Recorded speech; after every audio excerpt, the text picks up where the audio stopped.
Once you've decided that SVSU is the school for you, it's time to attend orientation, which we call SOAR.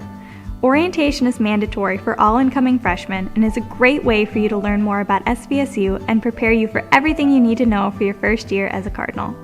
Orientation is available throughout the spring and summer, but you can sign up ahead of time to reserve your spot.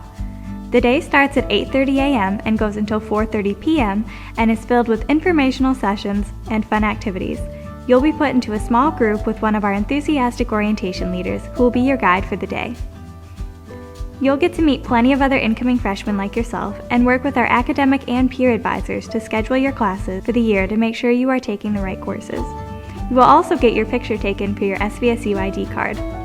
This card will be your go-to for everything on campus. You'll need it in order to get into the housing facilities, Rider Center, Marketplace, and to use your declining balance. You will also be provided lunch on campus and be able to get any questions you have answered by our friendly SVSU staff. If your family would like to join you, we also have a parent and family orientation that they can attend while you are at your student orientation. By the end of the day, you'll leave feeling prepared to succeed as a Cardinal. Spots fill up fast for early dates, so reserve your orientation date as early as you can. We can't wait to see you soar on campus.